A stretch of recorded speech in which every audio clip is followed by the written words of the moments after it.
Muy bien, continuamos con Hola El Salvador, día lunes, y ya saben que tradicionalmente hablamos de migración, consejos oportunos para aquellas personas que están haciendo un trámite o que están a punto de comenzar algún trámite migratorio, así que mucha atención.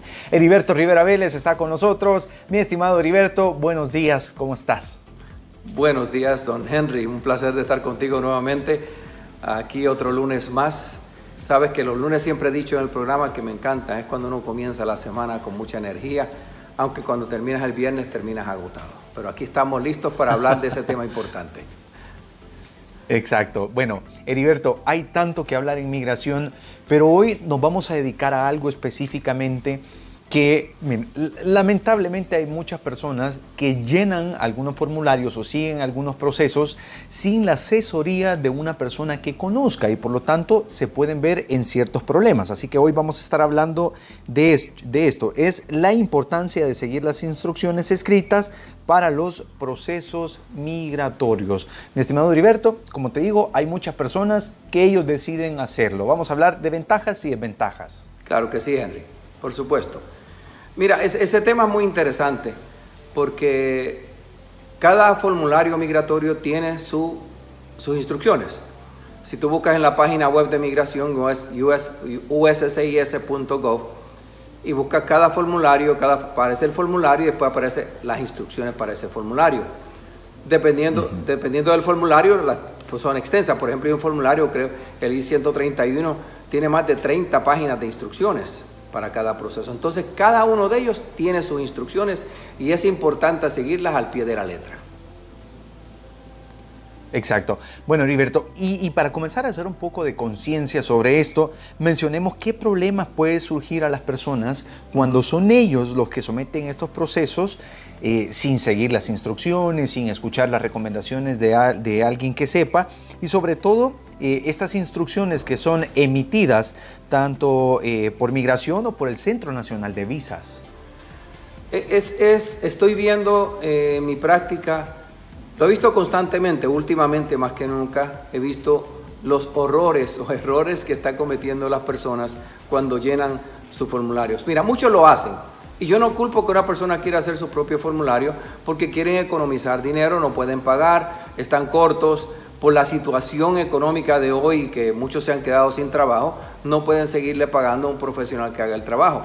Pero es importante que las personas lean las instrucciones. No es solamente tú cuando te dicen en un lugar, mira, completamente este formulario, tienes que hacer tal cosa, tiene una serie de instrucciones que tienes que seguir para llenar ese formulario. Lo mismo con migración. Migración no es solamente sentarte y comenzar a digitar, es comenzar primero leyendo ese set de instrucciones que te va a dar migración, que te va a dar el Centro Nacional de Visas para que ese proceso sea correcto. Y el problema, muchos siguen trabajando en la edad de piedra y terminan teniendo muchos problemas, retrasos, casos terminados, bueno, un sinnúmero de problemas que después se acercan a mí para que se los pueda resolver. Sí, Heriberto, y sobre todo en esta época, como ya lo decís, hay muchas personas que han tenido un recorte en su presupuesto y deciden hacer este tipo de procesos. ¿Qué pasa con aquellas personas que se han quedado en los Estados Unidos y que han sometido el proceso de extensión, pero lo han hecho ellos? ¿Qué sucede si realizan mal un paso o llenan mal según las instrucciones? Mira, he visto tantos procesos incorrectos. Ese es el proceso I-539 cuando solicita la extensión. Por causa del coronavirus, miles de salvadoreños, miles de personas de todos los países se quedaron en Estados Unidos sin poder viajar. Algunos pudieron porque los aeropuertos de sus países estaban abiertos, otros tuvieron programas para poder regresar, pero todavía siguen miles de salvadoreños en Estados Unidos y se siguen comunicando con nosotros en la oficina qué van a hacer. Ya llevan por lo menos 5 meses, si pones desde que cerraron el aeropuerto, ya van más de 5 meses que se cerró el aeropuerto. Entonces, si esa persona llegó el día que cerraron el aeropuerto, el día antes, ya cumplió 5 meses en Estados Unidos, ya es tiempo de que haya sometido esa extensión. Muchos no las han sometido todavía, porque creen que no la tienen que someter, pero muchos la sometieron y la sometieron erróneas, la sometieron incorrectamente por no leer las instrucciones. Te voy a dar ejemplo de un caso de una persona somete la extensión, alguien le dijo hazlo y esto de esta manera, y he visto de esos casos varios ya. Y se dejan llevar de esa persona sin leer las instrucciones, digitan el formulario, lo digitan mal, y vienen y envían el formulario a migración. No envían el pago necesario a migración de $445, no redactan una carta explicándole a migración la situación que están viviendo, el por qué necesitan esa extensión. Inmigración lo recibe, especialmente no lleva el cheque, ahí te lo va a devolver inmediatamente porque tiene un costo ese proceso. Y si no le pagas a migración no te lo van a hacer de choto, como dicen con buen salvadoreño. Migración te lo devuelve. Lo triste es que al devolverlo a migración, al regresarlo, ya cuentas, ya la persona lleva 6 meses en Estados Unidos. Por ejemplo, a las personas que vimos esta semana, estos días, le faltaba una semana para completar 6 meses y de estar en Estados Unidos, y ya era tarde para volver a someter el proceso migratorio, cuando migración ya se lo regresó. Entonces, ese es un grave problema, y ya vamos a hablar de los problemas que le causa a la gente, pero ese es uno de los problemas que estamos viendo en la actualidad, de las personas no llenan el formulario correctamente para la extensión de visa. Exacto. Bueno, también, Heriberto, durante algún tiempo nos has hablado de aquellas personas que están haciendo sus trámites en el Centro Nacional de Visas. ¿Qué sucede con ellos, sobre todo con las personas que no han logrado obtener una visa antes de que se cerrara, la cita, no lograron obtener la cita antes de que se cerrara por esta emergencia? Tristemente, recientemente estamos viendo también ese tipo de problemas. Hay personas que han llevado sus casos por meses. Usualmente cuando ya el Centro Nacional de Visas, que pertenece al Departamento de Estado, está listo para hacer el proceso final de la residencia, le envía a la persona, al beneficiario o al peticionario, una carta para creación de caso. Esa carta hay que seguir ciertas instrucciones, hacer pagos a migración, después que hacen los pagos hay que llenar ciertos formularios, conseguir documentos civiles, una serie de documentos que hay que conseguir para enviarlos a migración para completar el caso. Vimos un caso recientemente que la familia pudo, los hubiera no existen, pero pudieron haber emigrado a Estados Unidos desde el año pasado. El hijo que comenzó a hacer el proceso, el hijo de la familia, que es beneficiario también, él comenzó a hacer el proceso, pero comenzó a hacer erróneamente. Se le preguntó si había leído las instrucciones, nunca leyó las instrucciones. Por ende, ha terminado haciendo un proceso completamente erróneo, enviando documentos sin traducir, documentos mal llenos, o sea, digitados incorrectamente, como la carta de sostenimiento. Creen que los procesos que se hacían hace 5 años atrás es lo mismo que se hace en la actualidad, porque él se estaba dejando llevar de otro familiar que emigró hace unos años atrás y le decía esto y esto es de esta manera. Pero los procesos migratorios han evolucionado un montón. Entonces, en este caso, él ha hecho el proceso incorrecto. ¿Qué es la repercusión? No salieron a tiempo, no completó el proceso, pudieron haberse ido desde el año pasado, por lo menos pudieron haber tenido una cita en octubre en la Embajada Americana, que su fecha de prioridad estaba vigente, pero no lo hicieron y ahora terminaron. ¿Qué es el problema? Ahorita, después de haber invertido tanto, tienen que esperar por lo menos otro año más o más en El Salvador. Por la orden ejecutiva que emitió el presidente Trump desde abril, y ha congelado todos los procesos migratorios hasta el año que viene, hasta el 31 de diciembre, van a comenzar a emitir citas desde enero, si es que no la extienden otra vez esa orden ejecutiva. Entonces le ha costado retrasos a esta familia por no hacer el proceso correctamente cuando se querían ir para Estados Unidos, por no leer. Pero si tú no sabes inglés, ¿cómo vas a comprender las instrucciones? Entonces, los procesos evolucionan. No es lo mismo que yo hice el año pasado, va a ser esta vez, porque los formularios cambian, hay ciertos nuevos requisitos y así por el estilo. Por eso es importante leer esas instrucciones. Y en el Centro Nacional de Visas estamos viendo muchos problemas de personas que no siguen las instrucciones para hacer los procesos. ¿Qué pasa, Heriberto, ya que lo mencionas, de eso de traducir los documentos? ¿Qué pasa si yo los presento en español? Tú los puedes enviar en español, ahí inmediatamente el Centro Nacional de Visas los va a revisar. Usualmente puede tardar, tú envías los documentos, no los van a revisar el día que lo reciben. Usualmente te dicen, se tarda casi 60 días, 2 meses en lo que recibimos los documentos.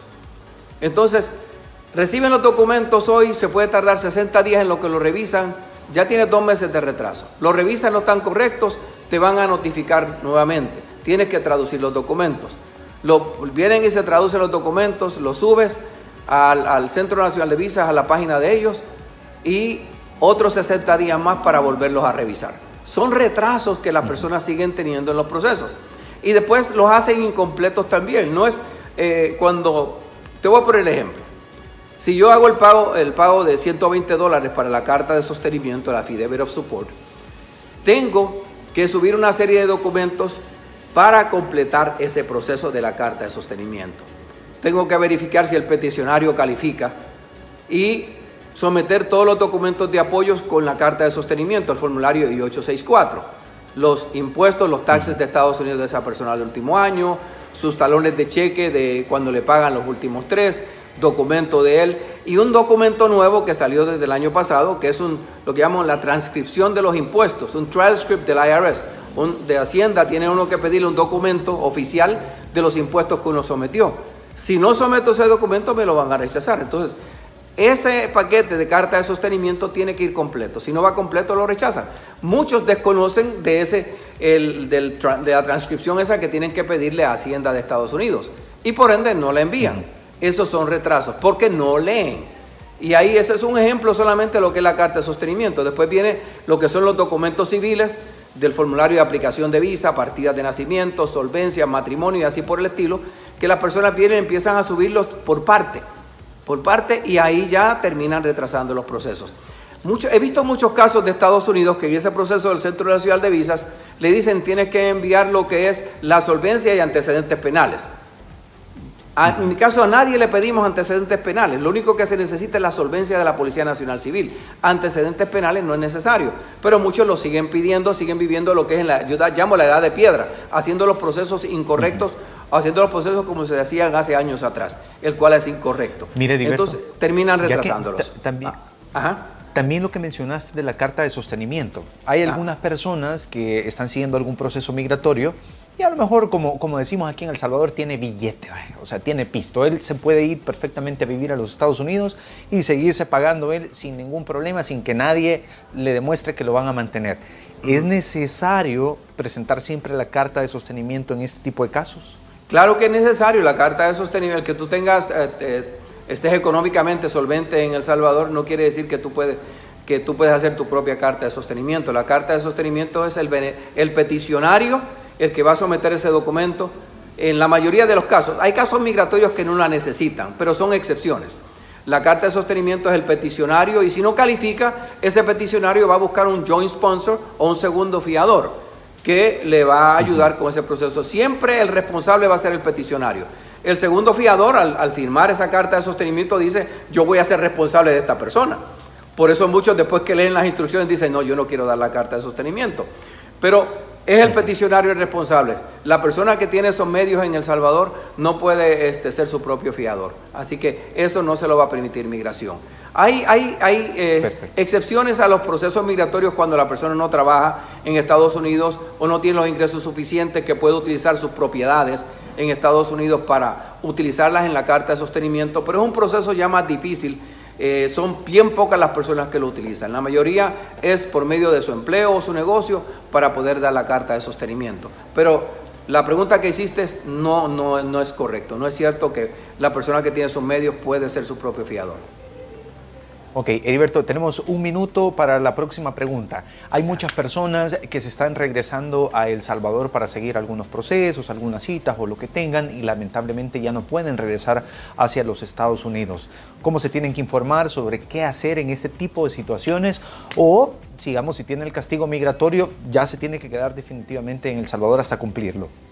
Tristemente, muchos están regresando a El Salvador, así como tú has dicho, para su cita en la Embajada Americana. Le hicieron el proceso incorrecto en Estados Unidos, alguien no siguió las instrucciones, no leyó bien, no conocía la ley. Llegan a El Salvador a su entrevista y le dicen, no puedes viajar, por lo menos en 5 años está castigado porque faltaste a una corte migratoria. A otras personas que he tenido varios casos en mi oficina le dicen, tienes castigo de 10 años y no puedes regresar porque no tienes que te pueda transmitir un perdón migratorio.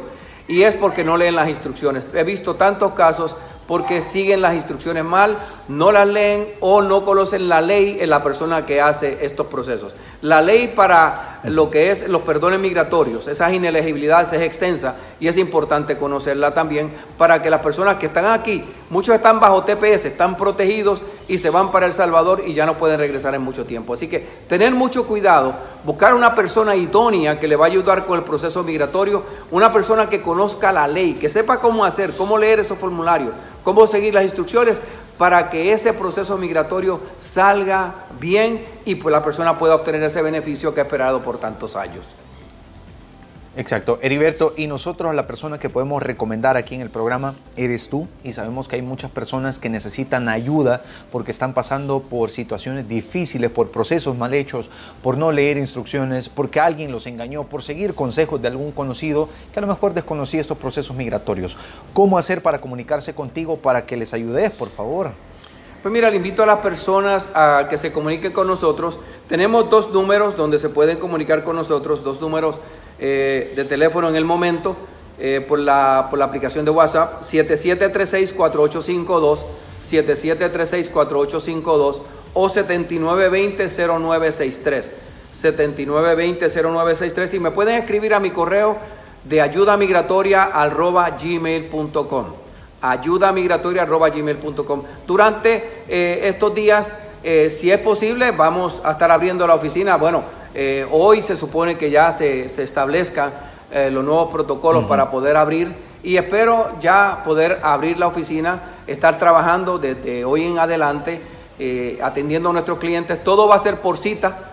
Las personas que conocen nuestra oficina, tenemos nuestros teléfonos, nos pueden buscar en las redes sociales, a nuestra página web, que es www.ayudamigratoria.com.sb, www.ayudamigratoria.com.sb. Ahí están todos los teléfonos de nuestra oficina, 2298-9685, 2298-9685, y ahí se pueden comunicar con nosotros.